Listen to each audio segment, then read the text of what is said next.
Welcome back everyone to our Guidance City YouTube channel with the program COVID से लड़ाई psychologist के साथ. And today our guest is Shalmali Chatterjee. She is from Kolkata, practicing privately right now. Welcome Shalmali to our program. Thank you, ma'am. Shalmali, how are you doing these days? Perfectly fine right now. And how are you all? Like people associated with your channel and as well as your family and friends. Everyone is fine and safe. Shalmali, just tell me one thing that last year also you dealt with few patient and this year also. So what type of cases you are getting these days mainly? Okay. So I would like to, describe this like the cases into two ways. Like two parts, which is the first wave and the second wave. The first wave, when it started, initially, obviously, we had no lockdown. I guess in January, February, we had this COVID situation started. So at that time, initially, it was like a task to explain people, like a lot of information was there, right information, wrong information. First of all, it was very important to make people understand, especially people belonging to the rural sector, that this is a particular thing which you have to use, which is the mask. You have to wear it when you go outside or use a sanitizer, but that is not available there. So you have to use hand wash your hands with soap. Social distancing, I think we say it, but it's really not possible in a country where we live in with a huge population. Maintaining a social distancing where people are actually working in a large farm kind of a setup where people are actually working together. So in that way, it was very difficult to explain to them the concept of this social distancing. Plus, like people belonging to the rural sector, they did not like to go to visit a doctor, or like just like a normal cold and cough or normal fever, I'll have stomach upset, and these are normal things that will happen. We won't go to the doctor. Explaining them started with the first phase of this pandemic.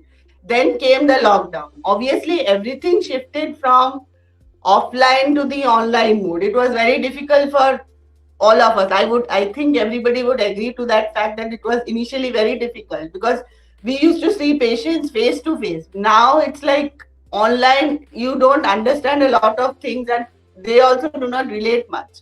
But it started. Obviously, we had no hand in that. Then obviously, when it started, parents started coming with complaints that their children are like very much hyperactive. They are showing very tantrums. They are very angry. They have lot of they have lot of energy, but they don't know how to use it. These children showed symptoms of lack of motivation in everything. Whatever activity was given to them, they did not like any interest in that. Obviously, they had online classes, but that was something which they did not have any interest, even though they are meeting their friends and all that. But they wanted to meet those people personally. No, obviously, they wanted to go back to school. This was one side which I faced. Then there was a lack of routine. Children were getting up at a certain time, waking up late, waking up like any time of the day. There was no routine in anybody's life, so that was also a problem. Then there was panic, anxiety, hypochondriasis, which is like they are believing that there is a disease in their body, but actually that's just a like mind's thing. But there were cases with that, and obviously we had PTSD in children as well, because they have seen cases of this people affected in this coronavirus in their family itself. So obviously those PTSD signs, which is post traumatic stress disorder, these signs could be seen in children as well. And obviously next, when we move on to young adults and adolescents, this age group, I had seen a lot of cases of phone addiction. This was like increased to a high level. Obviously, people had nothing to do in like in their life, so they were addicted to their phones, playing games, watching web series. And I had cases where people were actually reporting that we are seeing a lot of bad things, which is like basically porn and all this. They defined it that way. So I had seen these cases. Then moving on to adults, I had seen cases with people who are this in this work from home situation. They complained that we are not able to do other activities. It's like the entire day we are having calls. The office is not listening to us, and obviously They are not giving us holidays because they are just saying that you are doing a work from home situation. I hope people can relate. Those who are a working professionals, they can relate to this situation. Then came people, they were having this OCD problem. I know we are living in a state where people have OCD, like it's there in our, like touching non-veg food and then touching veg. This kind of things have been taught from our childhood. Like a Bengali household has these kind of notions in their from their childhood. So these people who already had OCD, which is obsessive compulsive disorder, in their past, it also increased, like lot of hand washing activities, and those who like had these genes in them, it definitely increased to a level that people were hand washing at every time. I had seen cases where their hands had literally become white because of this hand washing thing, that I have to hand wash, every 20 seconds or 30 seconds, they're just washing their hands with water or soap or even sanitizer. This has increased. Then came obviously because of this what online situation, people were hoarding a lot of things in their houses, the things they did not need. Even those things were there in their houses. Because of the lockdown, we did not know when the lockdown would end, and these kind of things were there. This was actually happening, which I have seen. Next came the second phase of this pandemic, which is the second wave, where obviously people started, like losing their loved ones, or maybe family members, or maybe somebody of their locality whom they knew by, personally. So that way, like I had to do a lot of grief counseling. And obviously in this lockdown situation, relationship issues were there. Then came cases of domestic violence, and obviously suicidal tendencies, and these were the common things which I have seen in this 1.5 years. Okay, Shalmali. So, as you already have checked different types of cases for last few months from last year to till date, just tell me one thing, that what type of suggestions, especially you are giving those children who are involving themselves into different type of activity, in the sense ki they are into adult movies, they are into whole day they are into gaming. So what type of suggestion you are generally providing them? First of all, I would suggest, not it's just not a suggestion for adolescents, or it's a like general suggestion to everybody, that please, go for some exercise or walk, or that's the main thing which you can keep your body and mind healthy, because obviously at this point of time we need to have a very good immunity. So for that situation, you need proper exercise. According to me, if for students, I would ask you to connect with others. Like in this situation, if you like connect with other people, like your friends, or maybe somebody like who is in problem, like you can volunteer to help people. Like in this second wave, we already have seen a lot of people like are involved into forming groups and helping, providing oxygen, food supplies, and all these things. So you can do that. You can connect with others that way, and virtually you can help uh, others. And one more thing which I have noticed, that in this past few years, like we all have become very self-centric. Like we were all very focused with our own lives. We did not focus like what is happening. Even we did not know what is happening in our family or maybe outside. We don't know who is living in front of us, or whatever. These problems were there because of our schedule. So in that case, maybe God has given us this opportunity to use it for our benefit, that we can connect with the nature and with the people surrounding us and spend time with our family, because obviously because of our schedule we could not do that.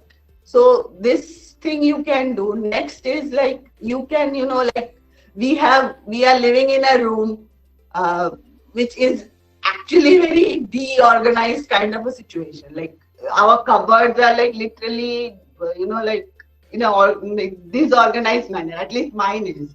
Definitely. I don't know about others, but definitely my cupboard is in a mess. Like I literally used to pull one dress and everything was to fall down. This I have witnessed myself. So in that case, that decluttering thing, obviously if you organize things in a proper manner, this will, obviously engage your mind, and sometimes your, like mind will be free from all those kind of thoughts.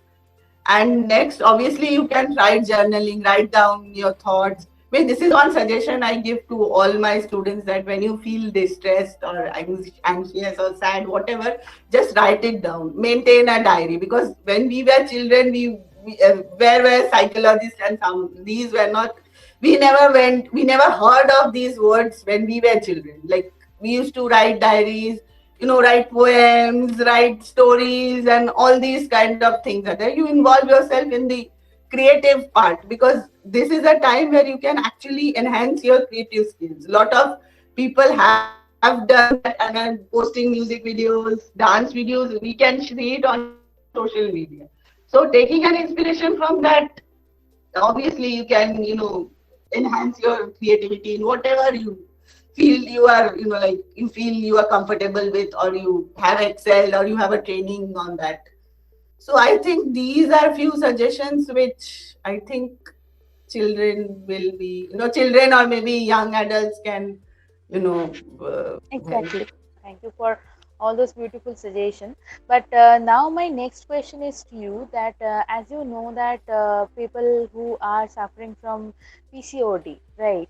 They also experiencing different type of mental health issues like depression, sometimes anxiety, right? So people might be coming to you with this condition and they are maybe asking to you some like help, right? So what type of suggestion you usually provide to people who are coming with this condition mainly?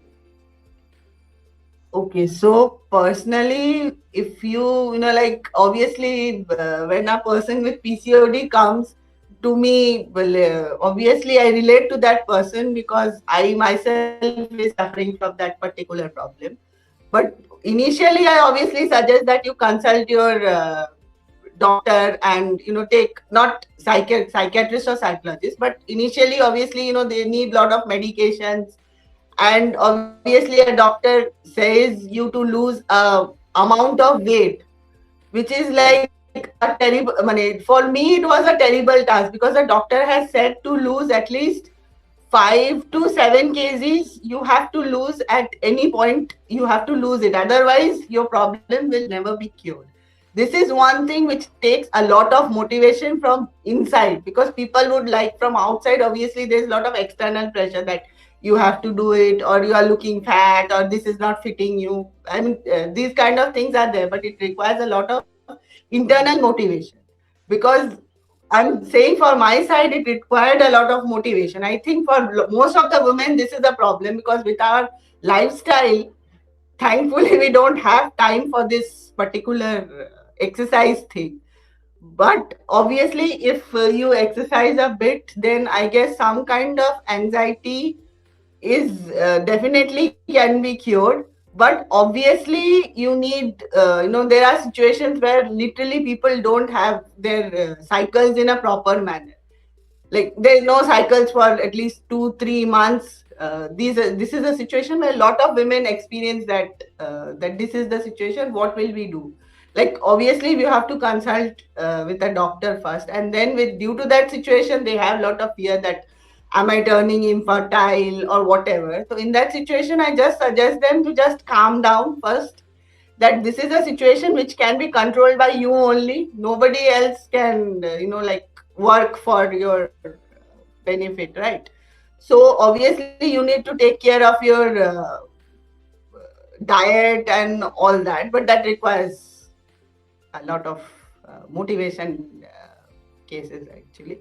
And obviously in this case, people experience a lot of depression, that due to their a lot of people, body shame, or these kind of things are common on social media. So in that case, I just suggest them that, please do not pay attention to what others are feeling, are saying, whatever. Just ignore what others are saying. Just focus on yourself, focus on your growth, personal, social, everything. Just focus on yourself.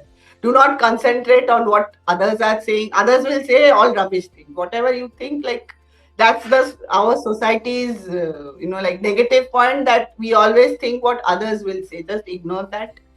Do what you feel like. If you feel like having uh, like a bowl of food or whatever, like obviously in this situation people say that you cannot eat junk food for, like, I don't know, like I have to stop my junk food, sweets, chocolates, everything has to be controlled, because I cannot eat those food. If I eat, then automatically things will, like, I'll have a like a huge problem in like every month there's a huge problem there. I have pain, everything is there. So in that case, I would suggest you that please try to avoid, like eat mindfully, thinking that, just because you are feeling, like don't do that binge eating thing, because, we have an, like, what is that called? Not getting the word right now, but we have an, habit of, like sitting in front of the TV and munching something like popcorn and something. Please don't do that. If you feel your body is requiring that food, eat that. Eat healthy. That is very important, because in this stage, even in this pandemic, we need to eat food which is good for our immunity. So please eat healthy. I know ordering food is very easy now. You have Swiggy, you have Zomato, you have everything, but please consider that your body needs the proper nutrients. You need enough sleep, you need a balanced diet. Please provide that. And regarding these mental health issues, you need to, like, buck up that, okay, this is a situation, but there are people who are worse in condition in that situation. Like, there are a lot of people.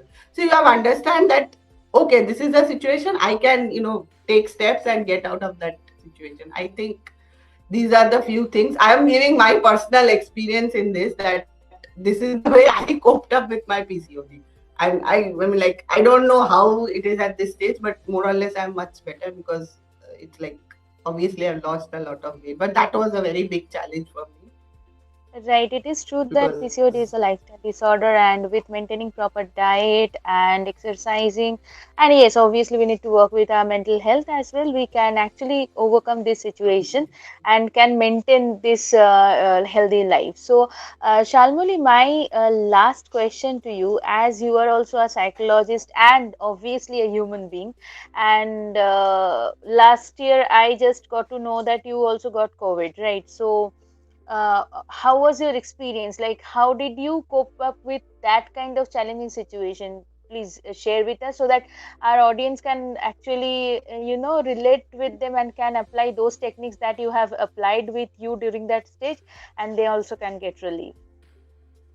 okay, so last year it was during, I guess, October, when it was like peak of Durga Puja, when it was not only me, my entire family got into this COVID thing. I don't know from where we got that COVID, but we somehow got it. My father had the symptoms before, then I started showing. I had fever, I had all COVID symptoms, but luckily the smell and taste, this did not go. This was there. I did not have any issue. But then we got ourselves tested, and all three of us got COVID positive. But my mother had no symptoms. She was asymptomatic, and my father and I had severe, I mean, not severe, but moderate symptoms. But I myself was on the severe side, because I had lot of other issues there with the COVID as well. I had, like breathing problem. My, such oxygen level was going up and down. Plus, I had this hemoglobin was low and blood pressure was low. I had vomiting issues. I could not eat anything. And then obviously we had to go with this. Like, I'm just explaining my journey. Like, I had to go for this HRCT scan and other tests which we do during this period, so which the doctor has prescribed that you have to do this. Then in that reports there were a lot, like, horrible things that come up in that report, which was not totally true, which I don't know what was which, who was to blame, the hospital, I mean, like the center where we visited for testing, or whatever, what was the situation, I don't know, but it was a horrible situation. It was like the report said that immediately you need to be, like, hospitalized or whatever the situation was. But luckily the doctor I was under in, he said that there's no need of hospitalization. You just be at home. Whatever your symptoms are, you could be cured in this home isolation thing. And obviously, since we three were COVID positive, so there was no need, to stay separately. We could stay at one place, which was the positive point, because staying alone, obviously in that situation, if you have a severe thing, then like instant help would not be possible. But luckily in this COVID situation, and like we did not expect that the society where we live in, people would cooperate and help us so much. Like it was like an overwhelming thing that even people said that we will cook and send you food and everything, whatever requirement was there. Even we asked that, we did not have money at our home because that was the puja time, so we did not have so much cash at home. We had to do these tests and everything they wanted is like cash payment. Google payment was not possible for certain places. So where will we pay the vegetables, and for medicines and all that we need to pay cash, so we did not have cash. Even one resident, he volunteered to, he gave us money, then I paid. That's a different thing, but people had helped us. So that was something which we learned, that we think that when we are in difficulty, people won't help us or won't come to us. But actually the situation is different. When you are in trouble, definitely somebody, God sends somebody to help you in such a situation. But we were lucky that we live in a place where people are actually inquiring. Literally we used to have calls every day that what is the situation, how are you coping, and everything. People sent us food, like fruits, vegetables, even no, chicken, fish, and everything was given to us. And then obviously mentally, like initial days, I could not, like physically, mentally, so that's a different thing. Physically, I was not able to get up from the bed itself because of a lot of things. There was weakness, and these things were there in my body, so I could not get up. So then as the symptoms got reduced, I realized that not as a psychologist but as a human being, I am in a better situation. Like I am getting cured in home isolation. This is the place I have to get up from and do my normal, go back to the routine, because this way it can't go away. Like obviously these symptoms continue. Post COVID symptoms continue for at least 1 2 months, or maybe beyond. After that also there are symptoms. So you have weakness, because it's not never ending. That weakness thing, what I experienced was the weakness was never ending. It's like, when will I get up? When I did not have motivation to do anything. I just wanted to lie down. Even watch a movie, that also required a lot of motivation.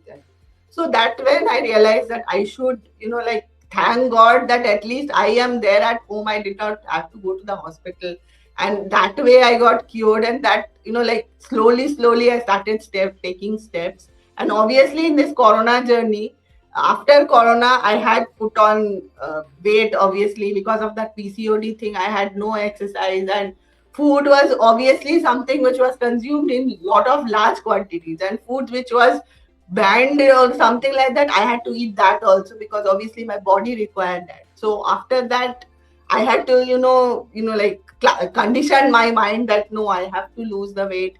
I have to, move my body, because movement of the body is very important. Because if you move your body, now obviously you feel that you are in a better position. Like somewhat movement is definitely needed. Lying on the bed every day won't help. You have to get up. You have to do some yoga, breathing exercise, and all these things. Lately you will get better with that COVID thing.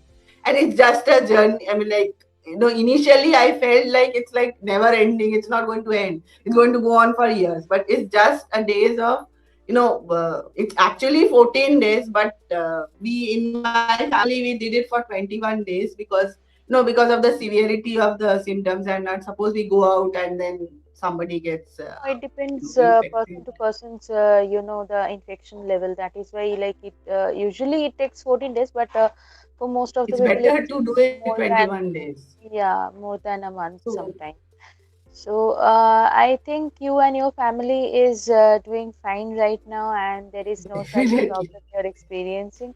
And Hmm. with God's grace, you have got so many helps from your near and dear ones, right? So thank you, Shalmoli, for sharing all those experiences during your COVID journey with all of us. Hope our audience will get help with all those tips you have shared.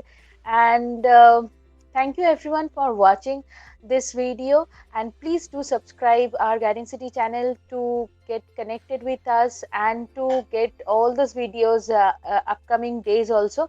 um, Thank you, Shalmoli, once again for Thank you. joining us. Hope in the future we will have you again, and we'll have some conversation on different topic. Thank you. Sure.